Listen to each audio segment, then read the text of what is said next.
காலம் almost start ஆகி திடீர்னு மழை பெஞ்சிட்டு இருக்கிறதுனால வீட்டில் இருக்க எல்லாருக்குமே சளி காய்ச்சல்னு வர்றதுக்கு வாய்ப்பு ரொம்பவே அதிகமாக இருக்கு. நெஞ்சு சளியெல்லாம் இருக்கிறவங்களுக்கு மிளகு கண்டிப்பாக கொடுக்கணும். இந்த மாதிரி மிளகு தூக்கலா போட்டு மட்டன் மிளகு மசாலா ட்ரை பண்ணி பாருங்க. ஒயிட் ரைஸ், சப்பாத்தி, பரோட்டா, பிரியாணிக்கெல்லாம் சூப்பராக இருக்கும்.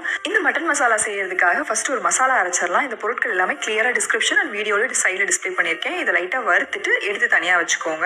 அதே எண்ணெயில் ஒரு பெரிய வெங்காயத்தை நல்லா வறுத்து வச்சுக்கோங்க. இந்த அளவுக்கு ப்ரௌன் ஆனால் போதும், ரொம்ப ப்ரௌன் ஆக வேண்டிய அவசியம் இல்லை. இது எல்லாத்தையுமே ஆறுனதுக்கு அப்புறமா மிக்ஸி ஜாரில் சேர்த்துட்டு கொஞ்சமா தண்ணி சேர்த்து நல்லா ஃபைன் பேஸ்டா அரைச்சிக்கோங்க. இப்போ குக்கர்ல 1 டேபிள் ஸ்பூன் எண்ணெய், 1/4 கிலோ மட்டன், நம்ம அரைச்ச மசாலா, மிக்ஸி ஜார் அலசின தண்ணி, 1 டேபிள் ஸ்பூன் அளவுக்கு இஞ்சி பூண்டு பேஸ்ட், கொஞ்சமா கருவேப்பிலை, தேவையான அளவுக்கு உப்பு, 1 டேபிள் ஸ்பூன் அளவுக்கு திக்கான தயிரும் சேர்த்து நல்லா மிக்ஸ் பண்ணி விட்டு மூடி போட்டு 5-6 விசில் விட்டு வேக வச்சுக்கோங்க. ப்ரெஷர்லாம் ரிலீஸ் ஆனதுக்கு அப்புறம் நீங்க ஓப்பன் பண்ணி பார்க்கும்போது கொஞ்சம் கிரேவி டைப்ல இந்த மாதிரி தான் இருக்கும். இதை நீங்க அப்படியே குக்கர்ல வச்சு ட்ரை ஆக வைக்கலாம். நான் சொல்ற மாதிரி செஞ்சு பார்த்தீங்கன்னா இன்னும் கொஞ்சம் டேஸ்ட் எக்ஸ்ட்ரா இருக்கும். மட்டன் தனியா, கிரேவி தனியா பிரிச்சு இந்த மாதிரி எண்ணெய் பிரிஞ்சு வர்ற வரைக்கும் கிரேவி நல்லா வெந்து வந்ததுக்கு அப்புறமா நம்ம எடுத்து வச்சிருக்கிற மட்டனையும் சேர்த்துட்டு நல்லா மிக்ஸ் பண்ணி விட்டுட்டு அகைன் ஒரு 5 நிமிஷத்துக்கு ஹை ஃப்ளேம்ல வேக விட்டுட்டு ஃபைனலா கொத்தமல்லி கருவேப்பிலை ஆட் பண்ணிட்டு எடுத்து டேஸ்ட் பண்ணி பாருங்க.